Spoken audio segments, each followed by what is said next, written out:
So, hi, hello, good morning, students. I'm Akansha Mathur, your UGC Net Home Science Paper 2 faculty. So, I'm welcome you all in my class. Today is Tuesday and our class is on app. It is a timetable of your classes where we take class every day 10 a.m. on app and YouTube. Monday to Thursday, your classes is on app and Friday and Saturday your classes is on YouTube. All right? आज कहाँ गई भाई smile कहाँ है लोगों की कहीं गायब है क्या चलिए 1-2 मिनट का वेट करते हैं बाकी के और ज्वाइन कर लें after that we will start our class कोई प्रॉब्लम है कल वाली क्लास में कोई डाउट था अभी तक जो भी था if you have any kind of doubt then you can ask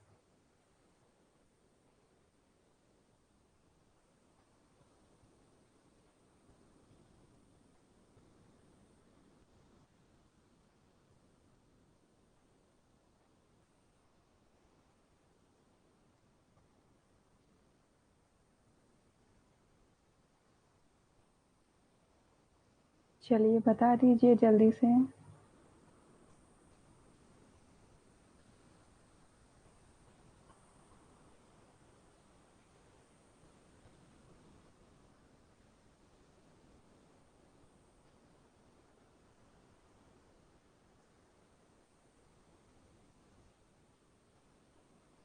okay चलो कल का क्लियर है ना अगर क्योंकि देखो कल का मुझे थोड़ा लगा कि अगर स्टिल अगर कोई डाउट हो then you can ask okay no problem yes ये हुई ना अच्छी बात मतलब जब तक मैं कहूंगी नहीं तब तक तो स्माइल आनी ही नहीं है ना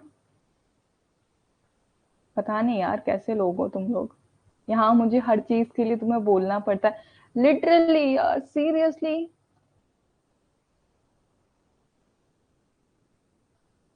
और आपकी प्रिय सखी कहाँ गई हैं आजकल कहाँ गायब हैं बाकी के स्टूडेंट्स वो दिखाई नहीं देते हैं अब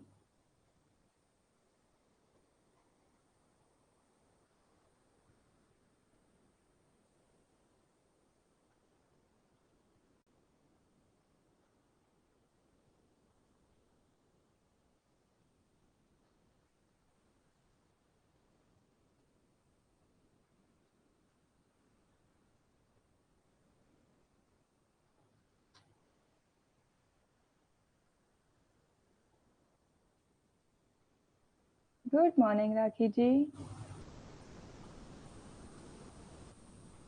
चलिए एक तो आ गई आपकी राखी जी कहाँ गए आपके हो गए सारे एग्जाम्स कैसे रहे आपके एग्जाम बाकी के ये मुझे राखी जी का प्यार हाय किसी दिन मुझे डायबिटीज ना हो जाए भाई आपके इतने सारे प्यार से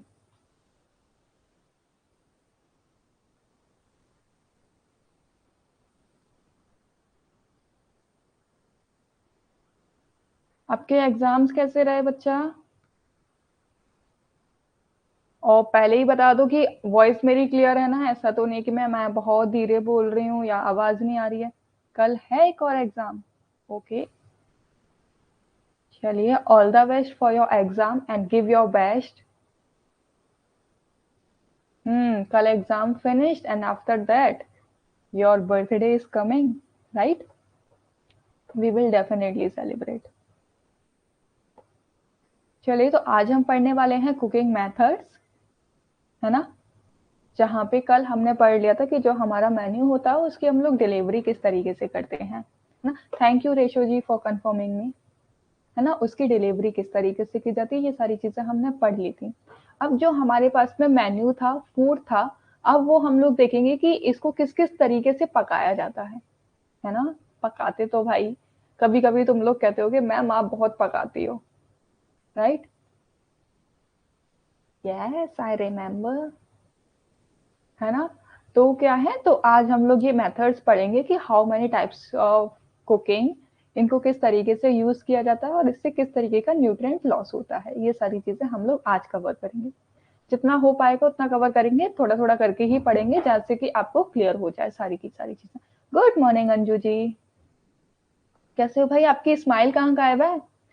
और अभी तक जिसने भी व्हाट्सएप ग्रुप ज्वाइन नहीं किया है, you can join and you can also follow on Instagram where you get all updates regarding UGC NET. ठीक है, पेपर के बारे में थोड़ा बता देती हूँ। दिसंबर बैच स्टार्ट हो चुका है, जहाँ पे पेपर 1 और पेपर 2 आपको मिल जाते हैं 1999 में, लेकिन अगर आप दोनों ही पेपर परचेज करते हो तो ये आपको मिल जाएंगे 2999 में, जहाँ नोट्स, लाइव क्लासेस, एमसीक्यूज और सारे फुल नोट्स आपको मिल रहे हैं, पीडीएफ। और एक और इसी के साथ मुझे कंफर्म कर दो, आपको सारे पीडीएफ तो मिल रहे हैं ना? जो मैं क्लासेस कराती हूँ उसके सारे पीडीएफ आपको मिल रहे हैं, या फिर ऐसा तो नहीं कोई स्टूडेंट्स के जिसको पीडीएफ नहीं मिल रहे हो, प्रॉब्लम आ रही हो या फिर देखने में? ये हुई ना बात, ऐसी स्माइल रखा करो। सुबह सुबह का मौसम होता है यार, इतना अच्छा मौसम, मॉर्निंग का टाइम, और ऐसे दुखी दुखी, पता है एक हमारे अंदर एक पॉजिटिविटी होती है, पता है जिस तरीके से हम लोग मॉर्निंग में रहते हैं ना, तो थ्रू आउट द डे हमारा माइंड भी वैसा ही काम करता है। अगर आप मॉर्निंग से ही रहोगे, आज तो कुछ मूड अच्छा नहीं है, बेकार मूड है, तो फिर आप इवनिंग तक ऐसे ही रहने वाले हो। तो मॉर्निंग में उठो यार एकदम मस्त चीयरफुल के साथ में, एनर्जी के साथ में। ठीक है, and you can also use code which is mathur 10। Viral कर दो भाई अपनी मैम को। स्मोर ग्रास बोर्ड सर्विस, देखो हाँ अंजू जी, वो होती है एक तरीके से ना, ये बफेट सर्विस का ही पार्ट होती है। जिस तरीके से आपकी बफेट सर्विस होती है ना, बफेट सर्विस क्या होती है कि पार्टीज, जो बड़ी बड़ी पार्टीज होती है वहां पे आप यूज करते हो, वहां पे सारा आपकी डिशेज रखी रहती हैं। डिशेज रखी रहने के बाद में क्या है, आप वन बाय वन उनको ले लेते हो। सेम वे आपका स्मॉल ग्रास बोर्ड भी होता है, लेकिन बस एक तरीके के ये थोड़ा सा बफेट में क्या हो जाता है कि ज्यादा क्वांटिटी रहती है, लेकिन स्मॉल ग्रास में इतनी ज्यादा नहीं रहती, ये थोड़ा कम यूज रहती है। ठीक है, ये एक तरीके से आप कह सकते हो कि बफेट है वो आपकी देसी मान लो, और स्मॉल ग्राफ को आप विदेशी मान लो, बस बेसिकली सिमिलर ही है, ज्यादा डिफरेंस नहीं है इनमें। क्योंकि ये एक तरीके से स्मॉल ग्राफ जो है वो बफेट का ही अंदर का पार्ट है, अलग नहीं है, इसीलिए मैंने इन दोनों को एक साथ ही पढ़ाया था, अलग नहीं पढ़ाया था।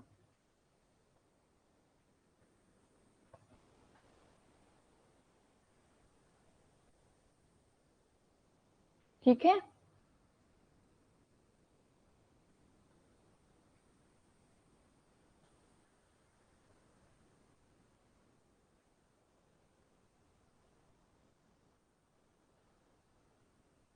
ओके।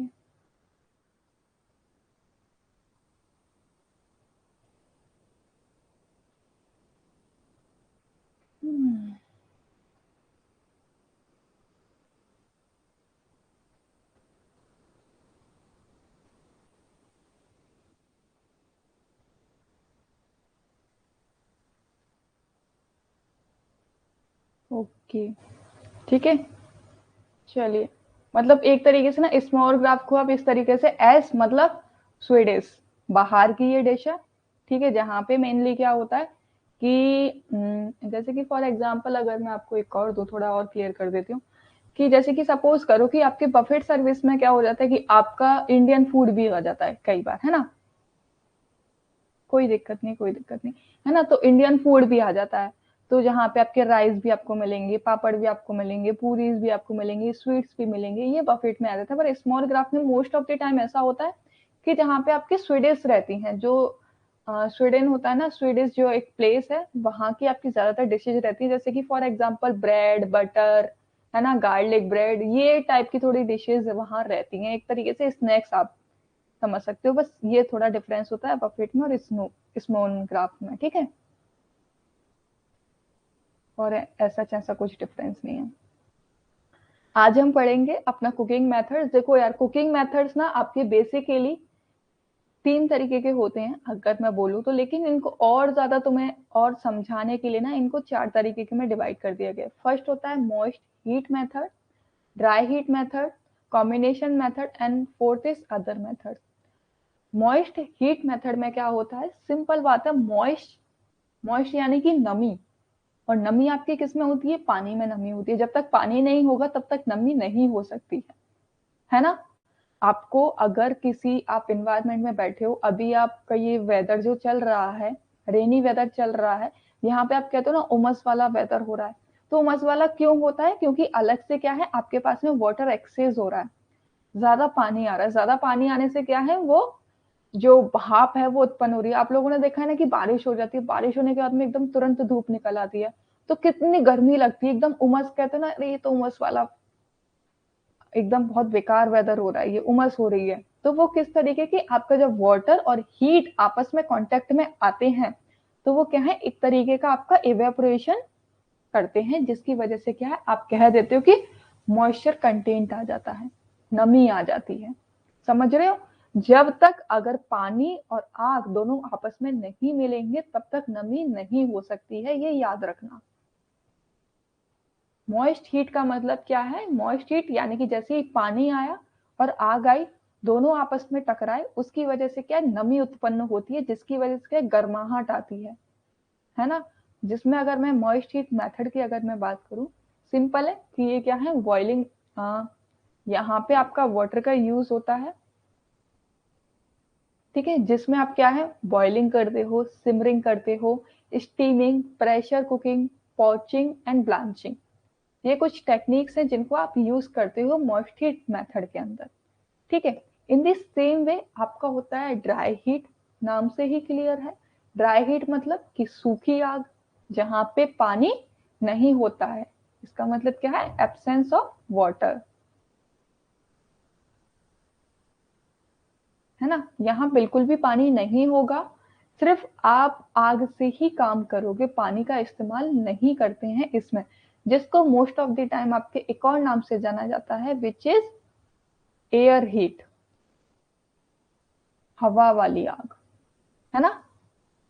राखी जी आपको समझ में आ रहा है, क्योंकि बाकियों का तो मुझे पता है कि उनको मैं अगर समझाऊंगी तो आएगा, आपका मुझे रेस्पॉन्स सबसे ज्यादा चाहिए।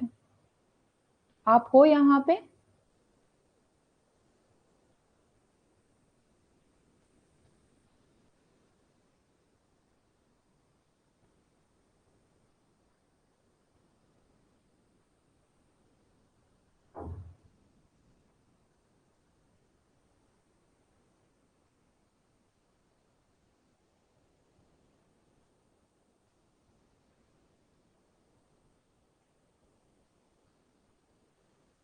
बताइए जल्दी।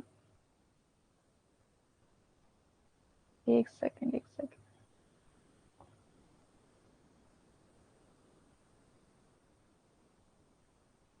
मुझे लग रहा है ना कि राखी जी कहीं गायब हो गई हैं, फोन को ऑन करके मस्त कहीं चली गई हैं।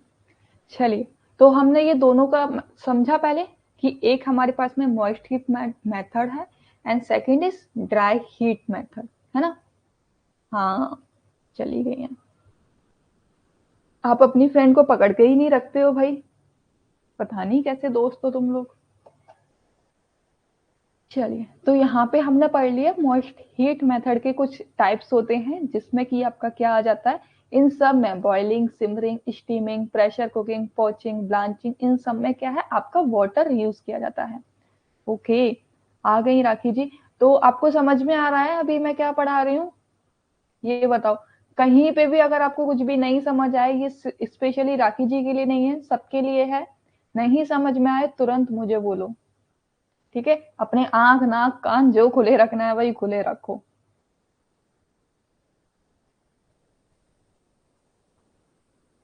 और अगर कुछ मूड भी खराब है तो वो भी मुझे बता सकते हो कि क्या दिक्कत है, बट प्लीज शांत मत रहा करो। मुझे ना एक ऐसा लगता है कि तुम लोग शांत रहते हो ना, कि कहीं नाराज तो नहीं हो मुझसे।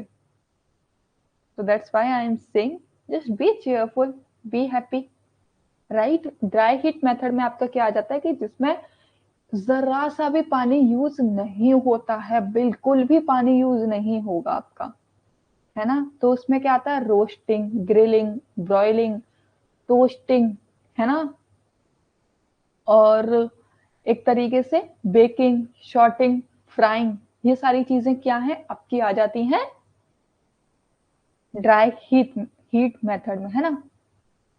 ब्लैक है स्क्रीन। तो राखी जी आप अपना एक बार नेटवर्क इशू चेक कीजिए, रिफ्रेश कीजिए। एक बार राखी जी को कोई बता दो कि क्या किस तरीके से करना है।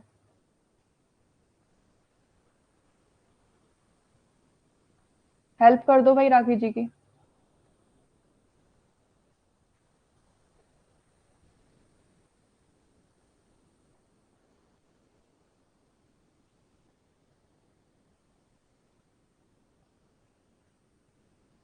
कोई बताओ इनको, क्योंकि टाइप करके बोलो, क्योंकि मेरी वॉइस नहीं जा रही है इनमें।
कोई राखी जी को बोलो कि वो अपना एक बार रिफ्रेश करके हाँ फिर से स्टार्ट करें। चलो ठीक है। तो आपका ड्राई हीट में क्या आ जाता है? Roasting, grilling, broiling, toasting, baking, sauteing and frying. ये आपके ड्राई हीट मेथड रहते हैं, जहां पे किसी भी प्रकार का कोई भी पानी का उपयोग नहीं किया जाता है। सारा अगर आपका जो भी खाना पकाया जाता है वो सारा का सारा आग के द्वारा ही पकाया जाता है, बिना पानी के, है ना। मॉइस्ट हीट में क्या हो रहा था कि हम पानी का उपयोग कर रहे थे, चाहे थोड़ा करें चाहे ज्यादा करें, बट पानी उपयोग हो रहा था। लेकिन ड्राई हीट में बिल्कुल भी पानी उपयोग नहीं होता है।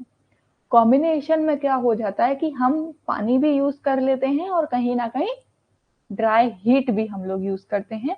वो आपका कॉम्बिनेशन हो जाता है, यानी कि जहां पे पानी और ड्राई हीट दोनों आपस में मिल जाए, it is called your combination method. एक अदर मेथड होता है जिसको आप माइक्रोवेव कुकिंग के द्वारा या फिर सोलर कुकिंग के द्वारा यूज करते हो। अभी सब एग्जांपल दूंगी, अभी बताऊंगी, मेरे को सारा समझाऊंगी। Everything I will explain you one by one, example के थ्रू ही समझाऊंगी। देखो, मॉइस्ट हीट मेथड में हमने क्या देखा कि the cooking method that utilize water for cooking, यानी कि सबसे आसान है यार। मॉइस्चर है मीन्स नमी और नमी ये कब आती है? जब पानी होता है ना।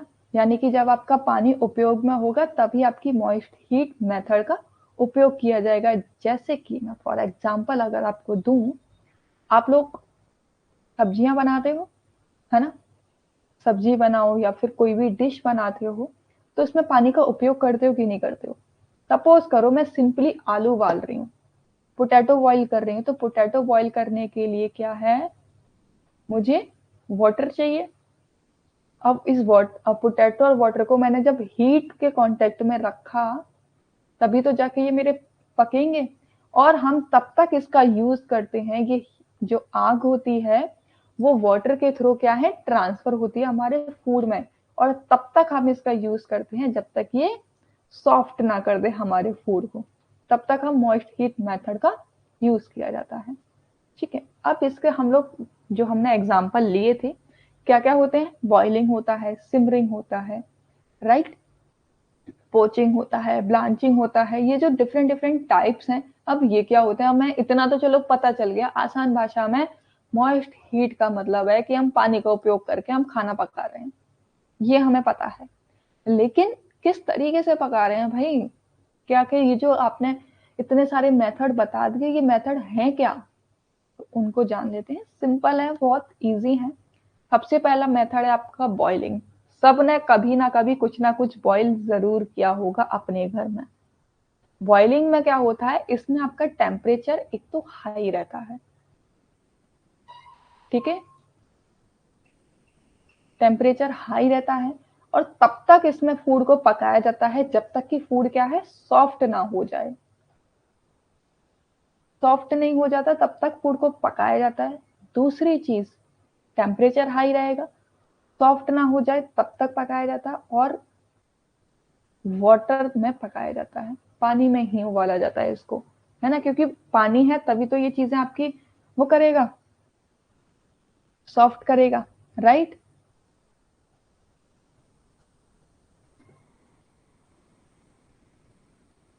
मुझे लग रहा है ना राखी जी को मैसेजेस तो शो हो रहे हैं, बट स्क्रीन और वॉइस क्लियर नहीं हो रही है, आई डोंट नो व्हाई।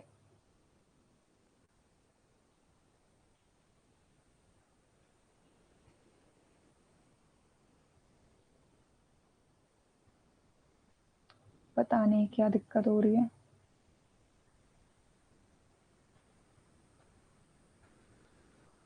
देखो इनकी प्रॉब्लम कोई सॉल्व करो, अगर सॉल्व कर पाए तो।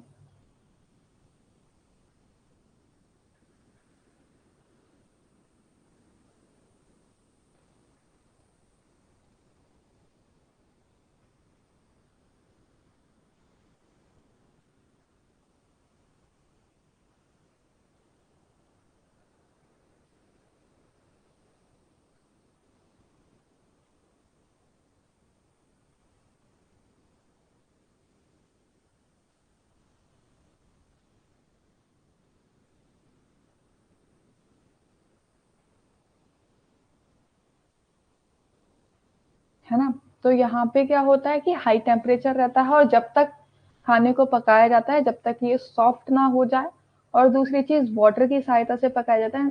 थर्ड चीज ये होता है कि यहाँ पे लेस टाइम कंज्यूम होता है ना, टाइम ज्यादा नहीं लगता है, क्योंकि आपके पास में अगर टाइम नहीं है तभी तो आप बॉइलिंग मेथड का यूज करते हो कि नहीं करते हो। अगर आप सपोज करो, है ना, सपोज करो कि आप कोई खाना पका रहे हो, पकाने के बाद में आप अगर आलू को, है ना, आलू आपको, आलू तो सॉफ्ट किस तरीके से, एक भून के भी सॉफ्ट हो जाएगा वो, है ना, उबालोगे तब भी सॉफ्ट हो जाएगा, तेल में पकाओगे तब भी सॉफ्ट हो जाएगा।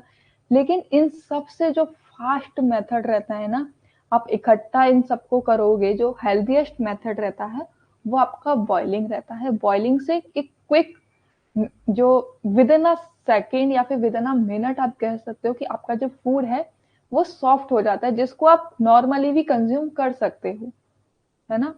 चाहे आप वेजिटेबल्स ले लो, इसमें क्या क्या आ जाता है आपका, वेजिटेबल्स आ जाते हैं, पल्सेस आ जाती हैं, सीरियल्स आ जाते हैं, इन सब को आप बॉईल करके ईट कर सकते हो, जो कि एक तरीके से हेल्दी भी होती हैं आपकी बॉडी के लिए, आपको किसी प्रकार का कोई भी हार्म नहीं देती हैं।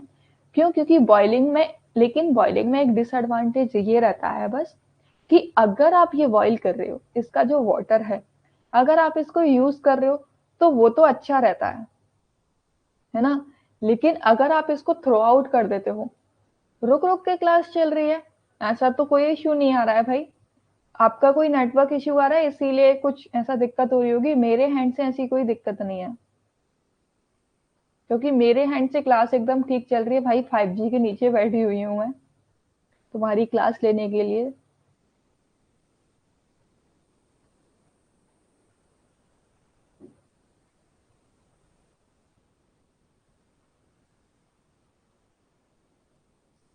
ठीक है, हाँ, ऑब्वियसली। तो यहाँ पे एक क्या होता है कि लेस टाइम कंज्यूम करती है, वाटर यूज होता है, सॉफ्ट करती है आपके फूड को, ठीक है, और ये एक तरीके से टेम्परेचर हाई रहता है, 100 डिग्री सेल्सियस टेम्परेचर रहता है बॉइलिंग का, ठीक है। ये सारी बॉइलिंग की बात हो गई, अब थोड़ा हम लोग थ्योरी पढ़ लेते हैं। ये आप देख रहे हो, मुझे एग्जाम्पल बताओ कि आपने क्या क्या उबाला है और क्या क्या उबाल के पकता है। Write down the examples in a comment box, अगर आपको देखती हूँ कि समझ आया या नहीं आया बॉइलिंग क्या है।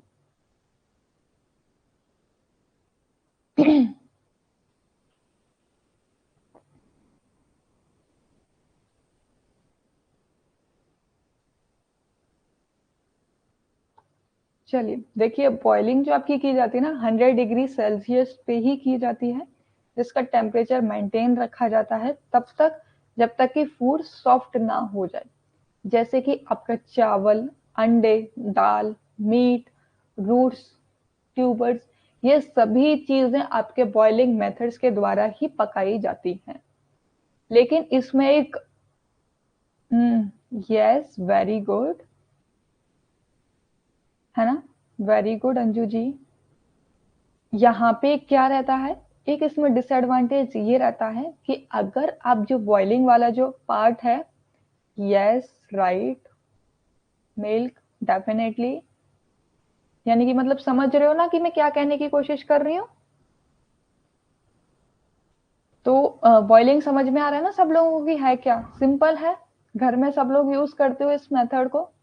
बट इसमें एक हमारा डिसएडवांटेज ये हो जाता है कि जब हम लोग बॉइलिंग करते हैं तो जो पानी होता है जिसमें हमने उबाला है अपने फूड को, अगर हम उसे फेंक देते हैं तो उसके साथ साथ जो हमारे न्यूट्रिएंट होते हैं ना, जैसे कि विटामिन बी और विटामिन सी, तो वो क्या हो जाते हैं, वो भी नष्ट हो जाते हैं, वो हमें नहीं मिल पाते हैं। ठीक है, तो इसीलिए कहा जाता है कि कोशिश किया करो कि जो भी आप एक्सेस वाटर है उसको आप कंज्यूम कर पाओ। बट कुछ चीजें ऐसी होती हैं जिसका हम कंज्यूम नहीं कर सकते हैं। सपोज जैसे कि पोटैटो बॉईल कर रहे हो आप, तो पोटैटो बॉईल करने के बाद में हम तो उसका छिलका ही एकदम उतार देते हैं, उतार देते हैं कि नहीं उतार देते हैं। लेकिन ऐसा नहीं करना चाहिए क्योंकि ये कहीं ना कहीं आपके जो न्यूट्रिएंट है वो लॉस हो जाते हैं। बट हमें जब खाना ही है वो छील के, तो हम कैसे उसको रख सकते हैं, राइट। सो कुछ चीजें हैं। इन द सेम वे अगर आप, मैं वेजिटेबल्स की बात करूं, अगर आप बिटर गोर्ड जिसकी लौकी है उसको अगर आप उबाल रहे हो तो उसके पानी को नहीं फेंकना चाहिए। स्पेशली ग्रीन वेजिटेबल्स जितनी भी होती है ना, उनके वाटर को आपको थ्रो आउट नहीं करना चाहिए। एक तो पहले ही वो ग्रीन वेजिटेबल्स हैं, अपने आप में वो बहुत ज्यादा सॉफ्ट होती हैं, और आप उसको बॉइलिंग मेथड के द्वारा और सॉफ्ट कर रहे हो, तो आधा तो न्यूट्रिएंट उसमें बॉइलिंग के द्वारा ही नष्ट हो जाता है। अगर अगर आप जो पानी है उसको भी आप फेंक दोगे तो उसको खाओ ना खाओ एक बराबर है, कोई मतलब ही नहीं बनता है फिर खाने का, है ना। क्यों? क्योंकि उससे जो आपको पोषक मिलने वाले थे वो तो आपने पहले ही सारे नष्ट कर दिए, तो अब क्या ही फायदा वो न्यूट्रिएंट लेने से, है ना। तो इसीलिए कहा जाता है कि बॉइलिंग मेथड का अगर आप यूज कर रहे हो, अपार्ट फ्रॉम दी पोटैटोज, जो पोटैटो का वाटर होता है उसको हार्डली ही कोई कंज्यूम करता होगा, कोई भी कंज्यूम नहीं करता होगा। अपार्ट फ्रॉम दी पोटैटो, आपको जो भी बॉइलिंग वाटर है उसको कंज्यूम करना चाहिए। जैसे कि अगर राइस की बात करें हम लोग, तो चावल में भी हम लोग पानी डालते हैं और उसका जितना भी पानी होता है उस सारे पानी को हम लोग कंज्यूम करते हैं। In the same way egg का जो पानी होता है उसको भी हम थ्रो आउट कर देते हैं, क्योंकि वो हमारे लिए ऐसा कुछ सच हेल्पफुल नहीं होता है, क्योंकि उसके एग के ऊपर क्या होता है, एक हार्ड सेल होता है। ये आपका एग है ना। अब ये एग के ऊपर क्या है, हार्ड सेल है जिसके अंदर पानी एंटर ही नहीं करेगा। तो इसको आप पानी का इसका यूज करो ना करो एक बराबर है। ठीक है, इन दी सेम वे दाल का पानी कितना ज्यादा हेल्पफुल होता है। जब आप थेरेपेटिक न्यूट्रिशन वाला टॉपिक करोगे तब मैं बताऊंगी दाल वाला पानी कितना ज्यादा इंपॉर्टेंट रहता है। दाल का पानी आपके जब एक तरीके से सेमी सॉलिड डाइट जब दी जाती है ना, लिक्विड डाइट जब दी जाती है, जब बच्चे का वेनिंग फूड स्टार्ट हो जाता है तब बच्चे को दाल का पानी पिलाया जाता है। मीट मीट को अगर उबाला जाए तो बॉईल किया जाए तो फिर जो मीट का जो पानी होता है, जो एक्सेस वाटर बच जाता है, उसको भी थ्रो आउट नहीं करना चाहिए। In the same way roots, tubers, जितनी भी आपकी वेजिटेबल्स हैं उनके पानी को थ्रो आउट नहीं करना चाहिए। यस, लिक्विड डाइट में दिया जाता है। बहुत ज्यादा हेल्दी माना जाता है दाल का पानी, क्योंकि अब दाल को तो थोड़ा डाइजेस्ट करने में टाइम लग जाता है ना, इजीली डाइजेस्ट नहीं कर पाते हैं, आपका डाइजेस्टिव सिस्टम है जो इतना भी वर्क नहीं कर रहा होता है, तो इसीलिए आपको दाल का पानी दिया जाता है ताकि आपको जो न्यूट्रिएंट है आपकी बॉडी जल्दी जल्दी रिकवर होने लगे, रेस्पॉन्स करने लगे। लिक्विड डाइट तब दी जाती है जब आपका जो गैस्ट्रो इंटेस्टाइनल है ना, जब आपका डाइजेस्टिव सिस्टम है वो बिल्कुल ही काम नहीं कर रहा होता है, तब आपको लिक्विड डाइट दी जाती है। फिर उसके बाद में सेमी लिक्विड दी जाती है, फिर उसके बाद में सेमी सॉलिड दी जाती है, फिर सॉलिड दी जाती है। ये सीक्वेंस रहता है आपका डाइट का। पढ़ेंगे हम लोग ये डाइट वाले चैप्टर में कंप्लीट करेंगे, ठीक है। यहाँ पे आप समझ रहे हो कि अब अगर आपको पानी फेंकने का ध्यान भी आए ना तो ये क्लास याद कर लेना भाई। एक तो वैसे ही आप होम साइंस के स्टूडेंट हो, अपने आप में आप मास्टर हो, एक चलते फिरती जो गृहिणी है, जो हाउस वाइफ है, वो चलती फिरती भाई साहब डॉक्टर है वो अपने फैमिली मेंबर्स के लिए, तभी तो इतना बहुत माना जाता है ना उनको, ठीक है। और एक क्या हो जाता है कि आपका जो पिगमेंट्स होते हैं, वाटर सॉल्युबल पिगमेंट्स होते हैं, वो भी आपके लॉस्ट हो जाते हैं जब आप बॉइलिंग मेथड का यूज करते हो, ठीक है। बॉइलिंग समझ में आ रही है ना कि क्या होता है? कुछ नहीं, यहाँ पे जो टेम्परेचर है वो हाई रहता है और इसमें जो भी खाना पकाया जाता है वो पानी की सहायता से पकाया जाता है, पानी और आग की सहायता से पकाया जाता है, और तब तक पकाया जाता है जब तक कि वो सॉफ्ट ना हो जाए, ठीक है। इसमें किसी को कोई डाउट?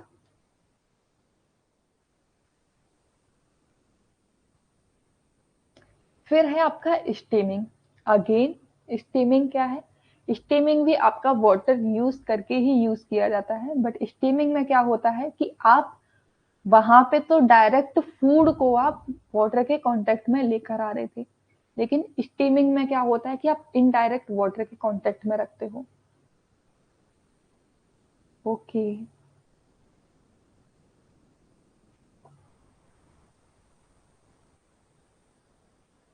ठीक है। तो यहाँ पे क्या है?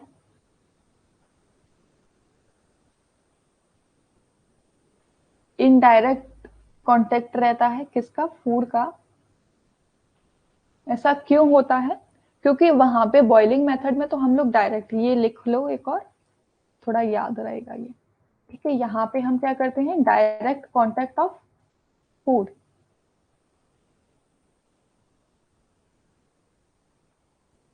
डायरेक्ट कांटेक्ट रहता है, ठीक है। और आपका स्टीमिंग में क्या होता है? इनडायरेक्ट कांटेक्ट रहता है। क्यों? क्योंकि आपका जो फूड होता है वो डायरेक्टली, अरे बाबा सब बताऊंगी, रुको तो सही जरा, जो अभी टॉपिक चल रहा है उसको तो क्लियर करो। इनको तो बस ये चाहिए अभी मैं इस सीढ़ी पे हूं तो मैं फटाक से जाके 10th वाली सीढ़ी पे पहुंच जाऊं। How can you? It is impossible यार। स्टेप बाय स्टेप चलोगे तब जाके तो कुछ होगा ना। चलो, तो स्टीमिंग में क्या होता है? इनडायरेक्ट कांटेक्ट रहता है आपके वाटर का, तब जाके आपका क्या है? फूड सॉफ्ट होता है भाप के द्वारा। जैसे कि इसमें क्या होता है आपका ना थिक, एक तरीके से आप कह सकते हो, एक थिक और थिन कंसिस्टेंसी का आपका बैटर रहता है। इसमें मोस्टली आपका बैटर रहता है जो कि आप कुक करते हो स्टीमिंग के थ्रू, तो वो क्या हो जाता है? सॉफ्ट या फिर फ्लफी टेक्सचर का हो जाता है, ठीक है। सॉफ्ट हो जाएगा या फिर फ्लफी टेक्सचर का हो जाएगा, लेकिन इसमें जो आप कुक करते हो, जो भी फूड आप कुक करते हो, उसका जो टेक्सचर रहता है सबसे पहले बैटर रहता है। बैटर को आप कुक करते हो, डायरेक्टली किसी फूड को आप कुक नहीं करते हो स्टीमिंग के द्वारा, ठीक है। Most of the times batter को आप कुक करते हो, बट कुछ आजकल अगर आप लोग देखोगे चाइनीज फूड की, अब यहाँ आपका क्वेश्चन उठेगा कि मैम बैटर कैसे हो सकता है, हम तो मोमोज भी स्टीमिंग के द्वारा बनाते हैं, है ना। तो वो भी आपका राइट एग्जाम्पल है कि जो जितनी भी चीजें आपके भाप के द्वारा बनाई जाती हैं वो एक सॉफ्ट होती हैं, वो हार्ड नहीं होती हैं, एक फ्लफी टेक्सचर की रहती हैं, सॉफ्ट रहती हैं, ठीक है। जहां पे आपका टेम्परेचर है एक तरीके से ये स्टीमिंग भी हाई रहती है ना, ये भी आपके फूड को सॉफ्ट करती है। साथ ही साथ यहाँ पे भी टेम्परेचर आपका मेंटेन रखना पड़ता है आपको। मोस्ट ऑफ द टाइम आप बैटर को, जो अगर मैं इंडियन फूड की बात करूँ ना तो स्टीमिंग में आपके बैटर यूज किया जाता है, बट अदर जो आपके फूड हैं, चाइनीज फूड, इन सबको ले लो तो उनको क्या है, आपके जो एक तरीके से सॉलिड फूड होते हैं उनको भी सॉफ्ट किया जाता है, ठीक है।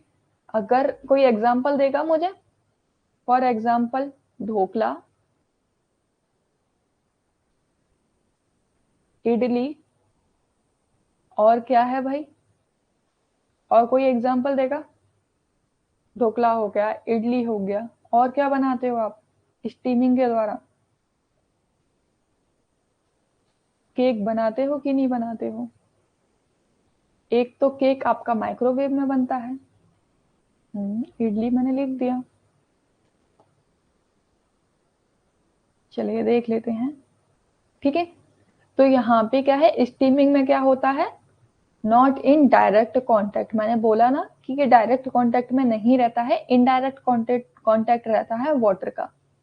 वाटर और लिक्विड आप कुछ भी कह लो, जहाँ पे आपके जो न्यूट्रिएंट होते हैं वो ज्यादा लॉस नहीं होते हैं, है ना। आपका न्यूट्रिएंट लॉस इसमें नहीं होता है, क्योंकि आपका जो फूड है वो आपके पैन में ही रह गया।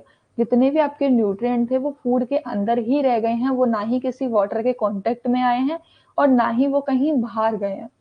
क्योंकि देखो यहाँ पे आप देखो कि जितना भी आपका ये फूड है ना, I don't know what is it, I guess it is dhokla. और ठीक है, तो यहाँ पे जितना भी आपका फूड है, अगर वाटर ड्रॉप भी जा रही है तो वो इसके अंदर ही जाएगी, है ना। पानी जो आ रहा है वो इसके अंदर ही जाएगा, और इसमें जितना भी टेक्सचर है वो बाहर तो निकल के नहीं जा रहा है, वो सारा का सारा यही है।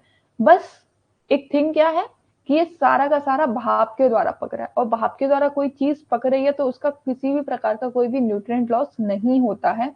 वो हेल्दी होती है, इजी टू डाइजेस्ट होती है, ये याद रखना। एडवांटेज इसका क्या होता है,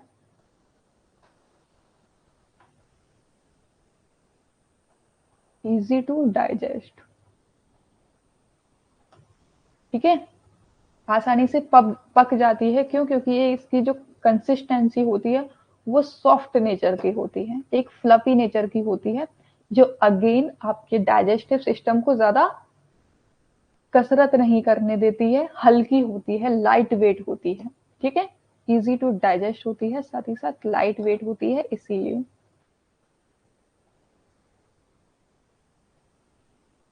अंडरस्टूड?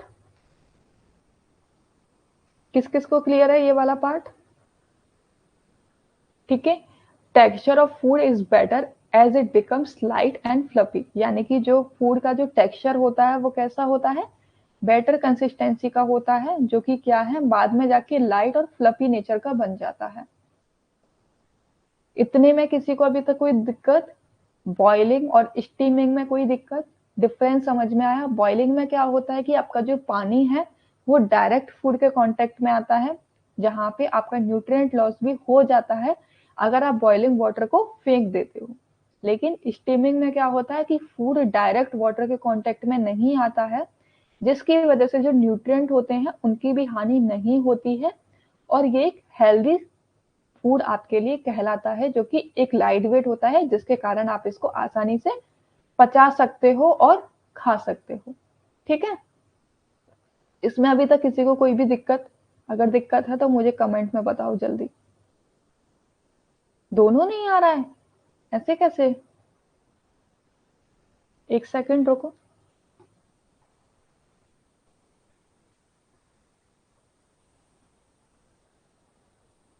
हेलो, हेलो, अब तो आवाज आ रही होगी।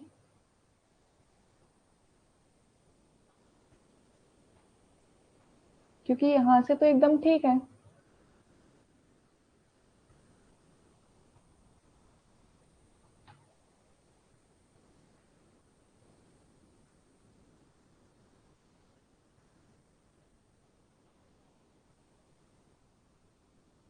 अब आवाज आ रही है मेरी?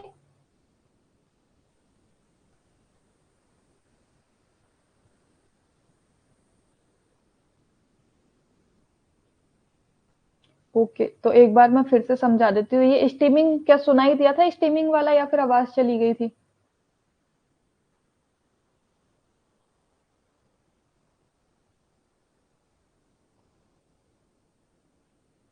ओके, हो गया ना, समझ आ गया ना, मतलब स्टीमिंग में और बॉइलिंग में डिफरेंस क्या है।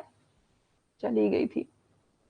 चलिए एक बार मैं स्टीमिंग बता दे रही हूँ कि बॉइलिंग और स्टीमिंग में ये डिफरेंस रहता है। बॉइलिंग में क्या होता है कि जितना भी आपका फूड होता है ना, वो डायरेक्ट आपके वाटर में कांटेक्ट में आता है, जिसके द्वारा वो पकता है, जिसकी वजह से क्या है कि जो बॉइलिंग जो वाटर होता है अगर आप उसको फेंक देते हो तो उसके कारण आपका न्यूट्रिएंट जितने भी होते हैं वो पानी में ही रह जाते हैं, और वो अगर आप उसको फेंक देते हो तो वो न्यूट्रिएंट भी आपकी बॉडी तक नहीं पहुंच पाते हैं। लेकिन स्टीमिंग में क्या होता है कि सारा का सारा जो भी खाना बनता है वो ढक के बनता है और भाप के द्वारा बनता है। तो जितने भी न्यूट्रिएंट होते हैं वो सारे फूड में ही रह जाते हैं। क्यों?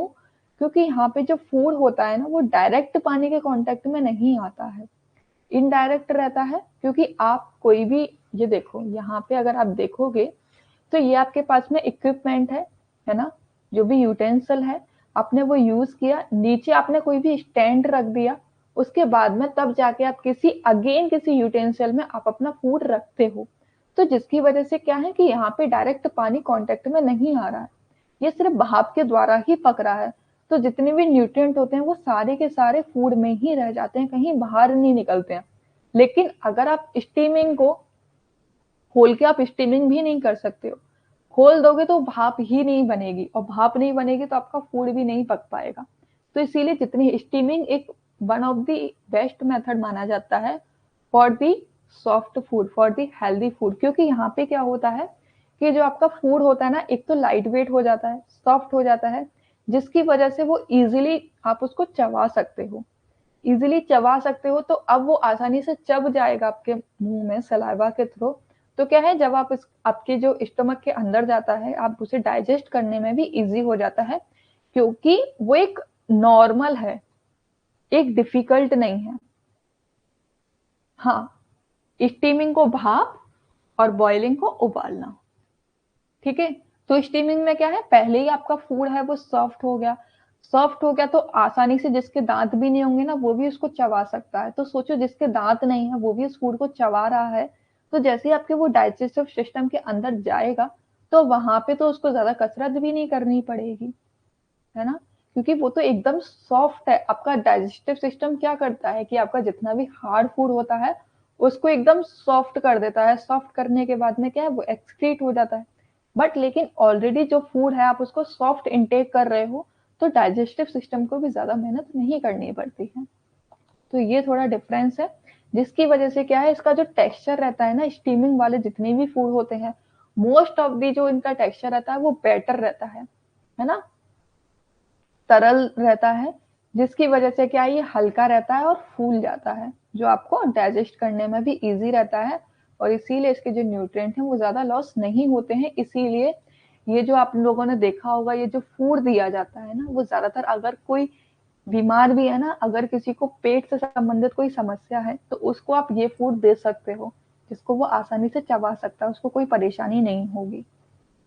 समझ रहे हो आप, स्टीमिंग में और बॉइलिंग में मेथड। मोमोज भी आपका स्टीमिंग में ही आएगा। यहाँ पे मैंने क्या बोला कि जो ज्यादातर आपका जो टेक्सचर होता है वो बेटर होता है, जो कि आपका एक इंडियन फूड की कैटेगरी में आता है, ठीक है, इंडिया का फूड है। अगर मैं मोमोज की बात करूं तो वो इंडिया का फूड नहीं है भाई, वो चाइनीज फूड है। समझ रहे हो, नहीं वो हार्ड नहीं रहता है, वो भी सॉफ्ट रहता है। अगर आप देखोगे स्टीमिंग के द्वारा बेशक वो बीच में से आप उसको पकड़ने लायक हो जाता है, लेकिन स्टिल वो सॉफ्ट ही रहता है। अगर आप चलो मैदा लो, सिंपली किससे, मैदा से बना हुआ होता है। अब एक चीज बताओ मुझे, मैदा है आपका, मैदे को अगर आप खुला छोड़ दो, एयर के कांटेक्ट में छोड़ दो, तो आप कुछ टाइम बाद देखोगे गूंदा हुआ छोड़ दोगे तो उसके ऊपर पपड़ी जम जाएगी, वो हार्ड हो जाएगा। लेकिन वहीं अगर आप उसे पानी में डाल दोगे सॉफ्ट हो जाएगा। अब स्टीमिंग भी तो कहीं ना कहीं आपका पानी का ही तो रूप है ना, स्टीमिंग भी आपके पानी के द्वारा ही हो रही है। तो बेशक उसका जो टेक्सचर है आपको हार्ड लग सकता है, बट वो सॉफ्ट ही रहता है, वो हार्ड नहीं होता है। आपको वो हार्ड लग सकता है, कुछ कुछ ऐसी चीजें, अगर इसके लिए क्या करना होता है कि अगर आप थोड़ा थिक ले लेते हो, ये जो उसका डो है वो थिक ले लेते हो, तब जाके इसको, अब ऑब्वियसली बात है कोई चीज मोटी है ना, मोटी है और ऊपर से उसमें आपने किसी भी फर्मेंटेशन का यूज नहीं किया है, एक तो आपने पहले ही उसे बेटर नहीं बनाया है, और उसके बाद में क्या है आपने मोटा और ले लिया है, तो उसमें जो एक तरीके से जो भाप है वो प्रॉपर तरीके से नहीं पहुंच पाएगी, जिसकी वजह से वो हार्ड हो जाता है। अब एक चीज बताओ मुझे, आपका जो आप पिज्जा खाते हो, ठीक है, पिज्जा का आप कभी डो देखना, जो मार्केट में जो बेस मिलता है ना, उस बेस को देखना, वो कभी भी ज्यादा हार्ड नहीं होगा। वो आप उसको टच करोगे ना तो वो सॉफ्ट रहता है, वो हार्ड नहीं होगा। अगर हार्ड है तो इसका मतलब कि वो ठीक नहीं है, सॉफ्ट है इसका मतलब कि वो फ्रेश बना हुआ है ना। तो ये कुछ कैरेक्टरिस्टिक्स होती हैं आपके फूड को आइडेंटिफाई करने के लिए। लेकिन वहीं अगर आप उसी को ही, उस बेस को जब आप हीट के कांटेक्ट में ले जाते हो, अब ऑब्वियसली बात है कि आपका जो पिज्जा होता है वो स्टीमिंग के थ्रू नहीं बनता है ना, वो आपका बेकिंग के थ्रू बनता है ना। लेकिन जो आपका जो मैदा होता है, जो मोमोज की अगर मैं बात कर रही हूँ, तो वहां पे क्या है कि वो वाटर के कांटेक्ट में आता है, वाटर कांटेक्ट में जाता है, जिसकी वजह से क्या है वो सॉफ्ट हो जाता है और आप उसको इजीली, तभी तो वो जाके कुक होता है। वो कुक, अगर आप मैदा को कुक करोगे ना, पकाओगे, तो आप कभी भी पकाना तो वो हार्ड हो जाता है। लेकिन एक मोमोज की कैटेगरी ऐसी रहती है जहां पे अगर आप उसे स्टीमिंग के द्वारा पकाते हो तब भी वो सॉफ्ट रहता है, ठीक है। मोमोज भाई दो तरीके के मिलते हैं ना, कि मिलते हैं, एक फ्राई मोमोज और एक स्टीम वाले। इन दोनों में से बताओ कौन से वाले सॉफ्ट रहते हैं, स्टीम वाले सॉफ्ट रहते हैं या फ्राई वाले सॉफ्ट रहते हैं? तुम लोगों का यही कंफ्यूज करूंगा, बताओ। इससे आप कंफ्यूजन अपना क्लियर कर सकते हो। बताइए कौन से सॉफ्ट रहते हैं।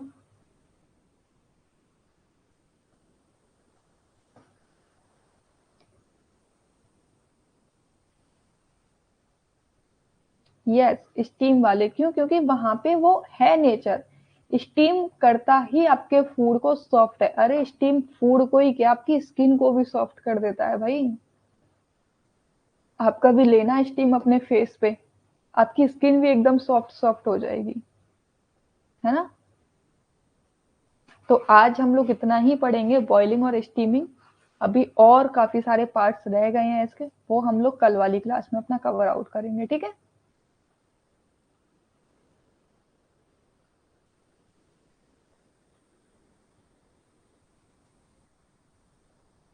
अभी तक इसमें किसी को कोई डाउट रहा हो, कोई कंफ्यूजन हो, तो वो मुझसे क्लियर कर लो अभी।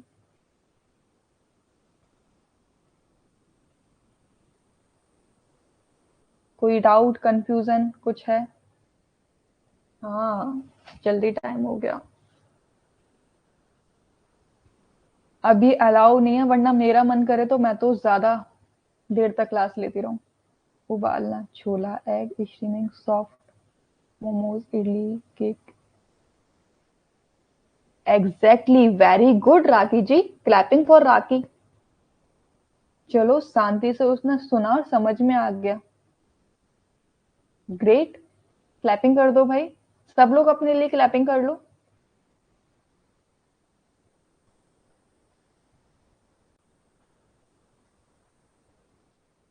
ठीक है। और अगर कोई भी कंफ्यूजन रहा करे तो ग्रुप आपके लिए जिंदाबाद है भाई, वहां पे आप जाके कर सकते हो।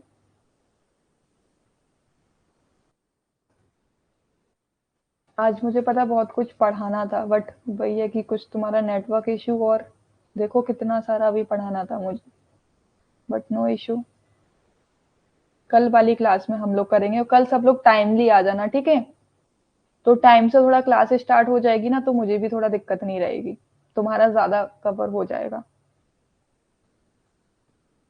हाँ, आज पता नहीं चला, मुझे भी नहीं पता चला। और यही एक बेस्ट क्वालिटी होती है, जहां आपको पढ़ते पढ़ते पता ही ना चले ना कि आपने पढ़ लिया, तो वो सबसे बेस्ट स्टडी मानी जाती है ना। थैंक यू यार, आप लोग इतना अटेंशन के साथ में पढ़ते हो मेरे साथ में, सच में। तो भाई आई होप सब लोगों ने ये डाउनलोड कर लिया है भाई, इसीलिए क्लास ले रहे हो। जिसने नहीं किया है वो कर लेना। ओ, एकदम। अच्छा, किसकी तरह लगती हो ये बता दो।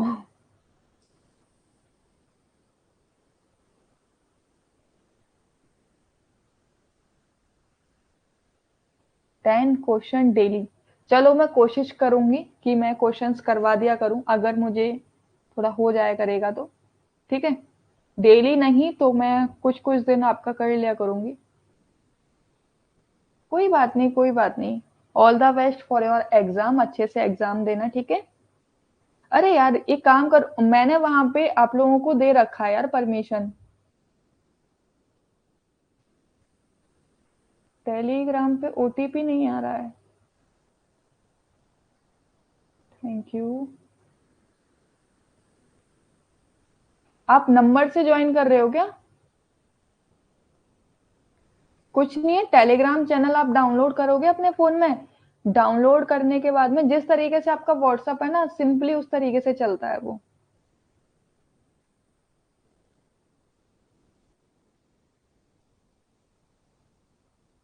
है ना, तो वहां पे आप नंबर डालने के बाद में नहीं आ रहा है क्या आपका ओटीपी? टेलीग्राम ऑन हो गया ये बताओ।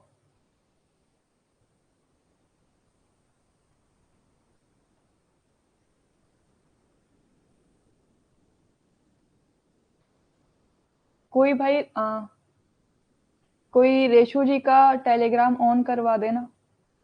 इनको पूछ लेना कि क्या दिक्कत आ रही है। नहीं हुआ है, जब तक ओटीपी नहीं आएगा तब तक तो ऐसा ऑन नहीं होगा। या फिर एक काम करो, आप मोबाइल नंबर से नहीं, मेल के थ्रू आप उसे लॉगिन कर लो। मेल के थ्रू भी लॉगिन हो जाएगा वो। ऐसा तो नहीं था कि नहीं होना चाहिए, ये तो कुछ देख लेना। आप कोई भी इनकी हेल्प कर देना, ठीक है। अगर नहीं होता, आपने नंबर डाला उस पे, ये बताओ। जो टेलीग्राम जैसे ही आपने ओपन किया, ओपन करने के बाद में आपने नंबर डाला उस पे। प्रोफाइल बनाई होगी ना आपने।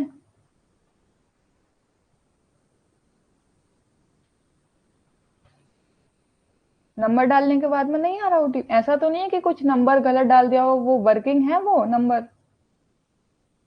वैलिडिटी वगैरह है उसकी? चेक कर लेना एक बार।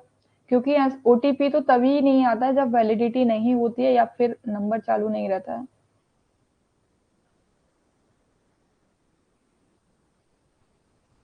हाँ, तो जो भी ओटीपी आया उस ओटीपी को एंटर कर दो।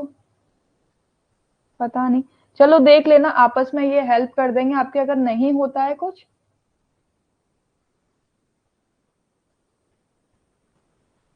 ओके ओके, फिर तो आना चाहिए, पता नहीं ऐसा क्यों दिक्कत आ रही है। अगर चलो एक बार और ट्राई करें ना। नहीं होता है तो फिर बताती हूँ मैं। या फिर आपस में तुम लोग कोऑर्डिनेट कर लेना। ठीक है, कोई भी हेल्प कर देना भाई, राखी इनकी रेशु जी की। कर दोगे ना?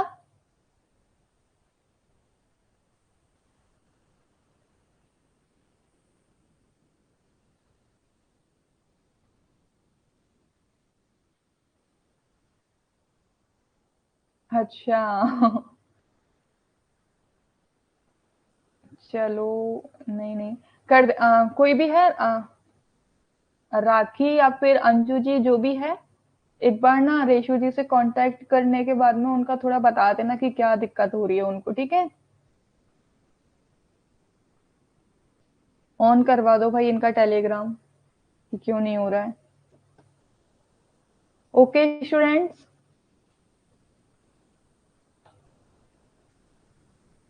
कल हम लोग मिलते हैं अपना ऐप पे। कल आपका वेडनेसडे है और 10 AM आपकी क्लास होगी। ओके चलो ठीक है। ओके ओके, हाँ तो आप उनसे पूछ लेना, वो बता देंगी आपको। ठीक है, फिर मिलते हैं कल। Thank you for joining the class. कल प्लीज कोई भी लेट मत करना, और आपकी फ्रेंड जो भी है हेमा वगैरह, उनको पूछ लो भाई ठीक तो है वो, कैसे क्लासेस ज्वाइन नहीं कर रही हैं। ओके बाय बाय, ढेर सारा प्यार सभी को। ध्यान रखो सब अपना। मस्त रहो, पढ़ाई करते रहो। ओके, चलिए बाय बाय, मिलते हैं कल।